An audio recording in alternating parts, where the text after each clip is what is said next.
The first thing I saw when I pulled into the parking lot was the new sign. It was pink and gold, with cursive lettering that spelled out Lux Lash Lounge, where my grandmother's name used to be. For 43 years, that building on the corner of Maple and Fifth had been called Bellini's Bakery. My grandmother built it from a single bread recipe and a $400 loan. My mother knew that. My sister knew that. And yet there it was, a lash salon, glowing with LED lights in the windows, where Nana's flour-dusted curtains used to hang. I sat in my car for exactly 90 seconds. I counted.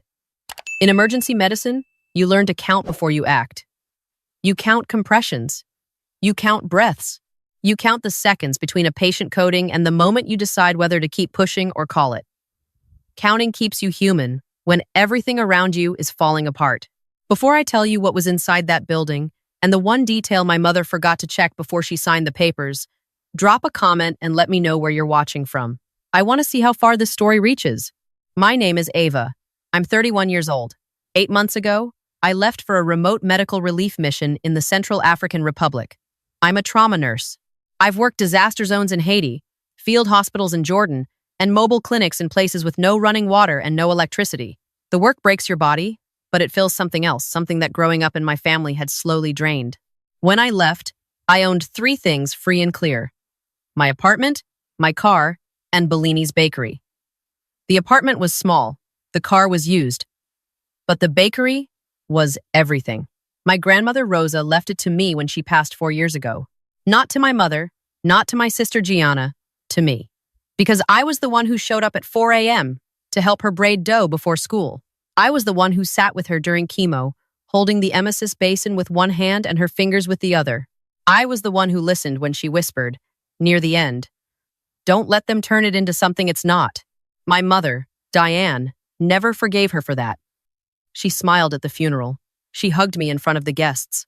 But later that night, at the house, she cornered me in the kitchen and said, "Your grandmother always played favorites. That bakery should have gone to the family, not to one person." I didn't argue. I'd learned a long time ago that arguing with my mother was like performing CPR on a patient who was already cold. It looked like effort, but nothing was going to change. So when the mission in the Central African Republic came up 8 months, no reliable phone or internet, I hesitated. Not because of the work, because of what I'd be leaving behind. I almost said no, but then I looked at the bakery, at the team I'd hired to run it while I was gone, at the trust document my attorney had prepared, and I thought, this is protected. They can't touch it. I was wrong about one thing. I had protected the building, but I hadn't protected myself from the person I asked to watch over my life while I was gone. Before I deployed, I signed a limited power of attorney giving my mother authority over 2 things: my apartment utilities and my personal bank account, in case of emergencies. I was specific. I had my attorney draft it with narrow language. Medical decisions only if I was incapacitated. Financial authority limited to my personal checking account for bills. That was it. I did not give her authority over the bakery. I did not give her access to the bakery's accounts. I did not name her as trustee of the Bellini Family Trust, which held the deed to the building and the business license. The trustee was my attorney, Daniel Fong. The backup trustee was my best friend, Claire. My mother's name appeared nowhere in the trust document, but Diane is nothing if not creative. The first 8 weeks overseas were brutal. I treated machete wounds, dehydration cases, and children with infections that would have been cured with a $2 antibiotic in the States. Communication was limited to a satellite phone that worked maybe twice a week if the weather cooperated. I called home when I could. My mother always answered cheerfully, "The bakery's fine, sweetheart. Gianna stopped by to check on things. The staff is doing great. Everything's under control." Everything was not under control. What I didn't know, what I wouldn't learn until I was standing in that parking lot staring at a neon sign, was that my mother had begun her operation approximately 72 hours after my plane left American airspace. But I'm getting ahead of myself. Let me go back to the parking lot. I got out of the car. My scrubs were wrinkled from 14 hours of travel. I smelled like recycled air and instant coffee. My bag weighed 40 pounds and my body weighed less than it had in years. 8 months of field rations and 18-hour shifts will do that to you. The front door of the building was unlocked. I pushed it open and the smell hit me first. Not bread, not vanilla, not the warm yeast scent that had lived in those walls for 4 decades. Acetone, nail glue, chemical sweetness. The display cases where Nana's cannoli used to sit were gone, replaced by white lacquer stations with ring lights. The brick oven in the back, the one my grandfather built by hand in 1981, had been ripped out. In its place was a row of pedicure chairs. They had gutted her. Not just closed the bakery, erased it. A young woman in a black apron looked up from the reception desk. "Hi, do you have an appointment?" "No," I said. "I have a deed." I found out the full story over the next 6 hours. Some of it came from Daniel, my attorney, who looked like he hadn't slept in a week. Some came from Claire, who had been calling my satellite phone for months with no answer. And some came from the paper trail that my mother, for all her cunning, had been too careless to hide. Here's what happened. 3 weeks after I left, my sister Gianna's husband, Troy, lost his job. Not laid off, fired, for embezzlement. He'd been skimming from his employer's accounts for over a year, roughly $190,000. And when they caught him, they didn't just fire him. They filed criminal charges. Troy was facing up to 7 years in federal prison unless he paid full restitution. Gianna called our mother in a panic. Troy needed $190,000, or he was going to prison. They didn't have it. Their house was mortgaged to the ceiling. Their savings were gone, spent, I later learned, on a boat and a kitchen renovation. And my mother, instead of telling Gianna that Troy had made his own bed, did what she always did. She decided that someone else should pay for the mess. That someone was me. The plan was simple. Diane would use her power of attorney to represent herself as my authorized agent. She'd approach a buyer, someone willing to move fast, pay cash, and skip the usual due diligence. She'd sell the bakery building, pocket the money, pay Troy's restitution, and deal with me later. Her exact words to Gianna, according to a text message I later obtained, were, "Ava will understand. She's not even using it. She's off playing nurse in Africa." Playing nurse. While I was holding a 14-year-old boy's intestines inside his body with both hands and a prayer, my mother described it as playing nurse. She found a buyer within a month. His name was Keith Muller. He was a real estate investor from Scottsdale who specialized in what he called rapid turnaround commercial properties. Translation: he bought buildings, cheap, gutted them, and flipped them into whatever franchise concept was trending. In this case, a lash salon. Keith paid $410,000 in cash. The building was worth at least $600,000, probably more with the business goodwill. But my mother wasn't negotiating for value. She was negotiating for speed. Of the $410,000, my mother wired $190,000 to Troy's restitution account. She gave Gianna $85,000, a thank you, she called it, for the stress Gianna had endured. She kept $135,000 for herself, a commission, she told herself, for handling everything. She spent it in 5 months. A new kitchen, a trip to Italy, a Lexus SUV, and a $14,000 sapphire bracelet that she was wearing on her wrist the night I came home. I know all of this because I'm thorough. Because in emergency medicine, you don't treat symptoms. You find the source. And because Daniel Fong is the kind of attorney who keeps copies of everything. Which brings me to the part my mother didn't count on. I called her from Daniel's office. She answered on the second ring, her voice bright and warm. "Ava, you're home. How was the trip?" "I made lasagna." "I'm at the bakery," I said. "Except it's not a bakery anymore." Silence. 3 full seconds. In my line of work, 3 seconds of silence after a critical question tells you everything. "Sweetheart," she started. "I can explain. Gianna needed help. Troy was going to prison. I had no choice." "You had no authority," I said. "I have the power of attorney. You signed it yourself." I signed a limited POA for my personal bank account and apartment utilities. It doesn't cover the bakery. It doesn't cover the building. And it definitely doesn't cover assets held in the Bellini family trust. The silence this time lasted longer. 7 seconds. "What trust?" she whispered. "The trust I created 2 months before I left. The one that holds the deed to the building, the business license, and all associated accounts. The one where my attorney is the trustee. The one your name doesn't appear in." I could hear her breathing change. Faster. Shallower. The sound of someone whose oxygen supply just got cut. "That building belongs to the Bellini family trust," I continued. "You represented yourself as the owner's agent using a POA that doesn't cover trust assets.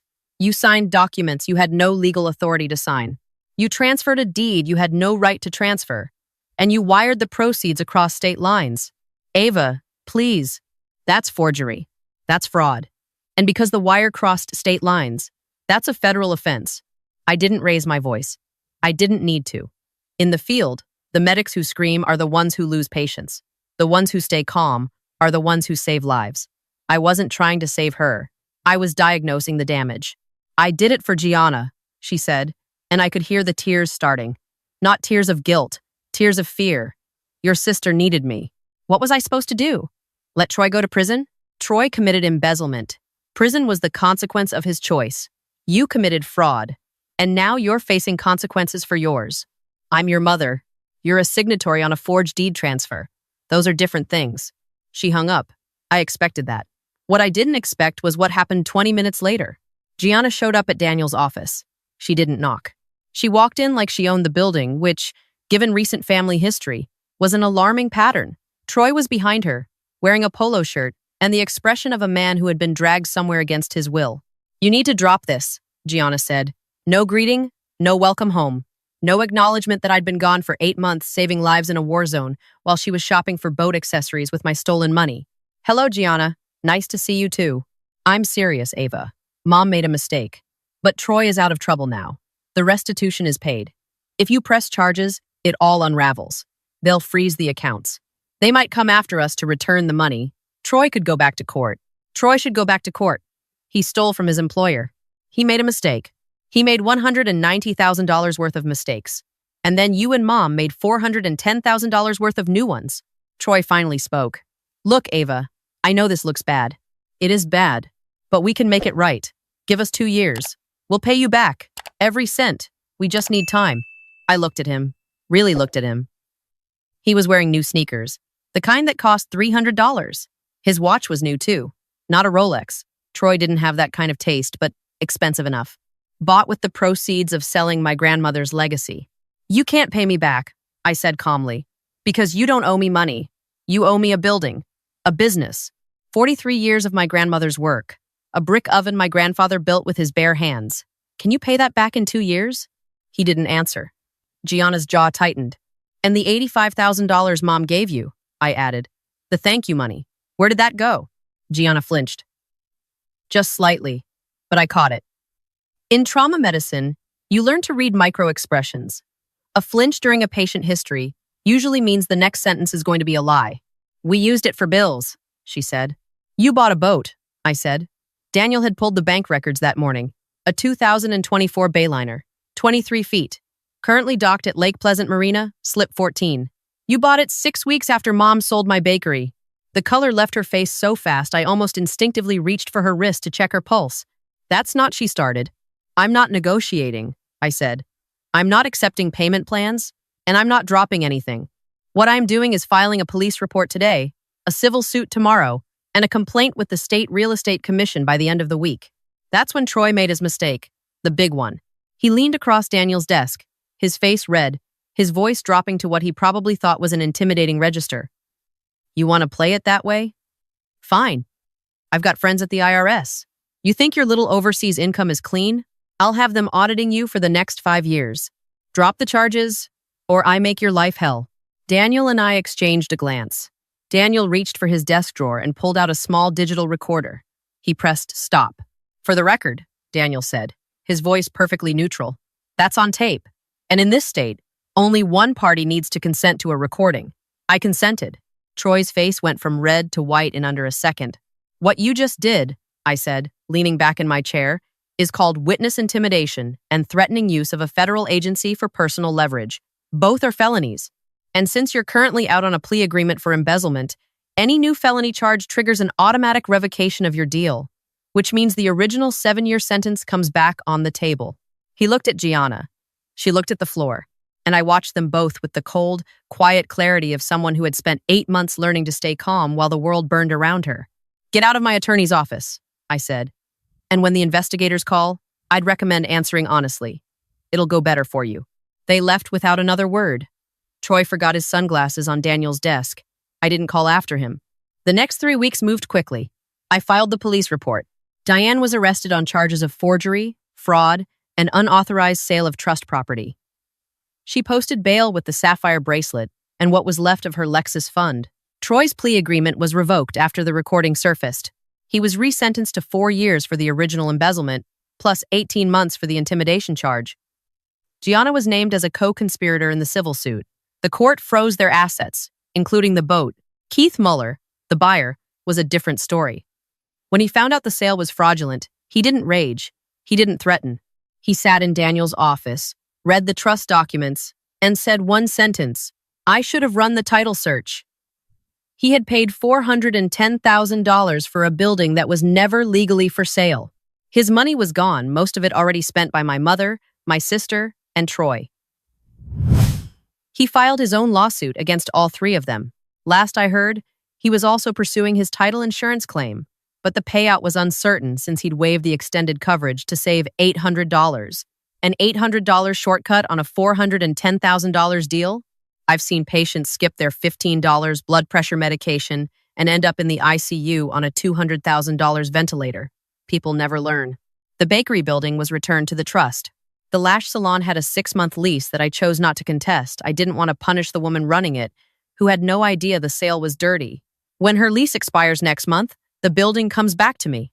I've already hired a contractor. The pedicure chairs are going, the ring lights are going, and in the back, where the chemical smell still lingers, we're rebuilding the brick oven. Not an exact replica, my grandfather's hands are gone, and no one can duplicate what he made, but close. Close enough that when I stand in front of it at 4 a.m., covered in flour with dough between my fingers, I'll feel her. I'll feel Nana watching, nodding, saying what she always said when the bread came out right. See? Patience. Everything good takes patience. My mother wrote me a letter from her attorney's office. 5 pages. She explained how Troy's situation was desperate, how Gianna was falling apart, how she did what any mother would do. She used the word sacrifice 11 times. She never once used the word sorry. At the very bottom, she wrote, "I hope one day you'll understand that I did this out of love." I read it once, then I put it through the shredder at Daniel's office. Because I do understand love. I understand it better than she ever will. Love is what made me show up at Nana's bakery at 4 a.m. when I was 12 years old. Love is what made me hold a stranger's child in a field hospital while his mother screamed in the next room. Love is what made me create a trust to protect something precious, even from the people who were supposed to protect me. What my mother did wasn't love. It was entitlement wearing love's uniform. And I was done saluting it. I changed the locks on the bakery last Tuesday. New deadbolt, new security code, new alarm system. When the panel beeped to confirm the activation, I stood in the empty space and breathed in. Underneath the acetone, underneath the nail glue, underneath all of it, I swear I could still smell bread. I'm not happy yet. There's too much debris to clear, too many legal proceedings still grinding forward, too much silence where family used to be. But I'm standing in my grandmother's building, in my grandmother's trust, on my grandmother's foundation, and nobody is selling it. Nobody is gutting it. Nobody is turning it into something it was never meant to be. If you've ever had to become the enemy in your own family just to keep what's rightfully yours, share this story. Because the people who call you selfish for having boundaries are usually the same people who had no boundaries when they took what was yours.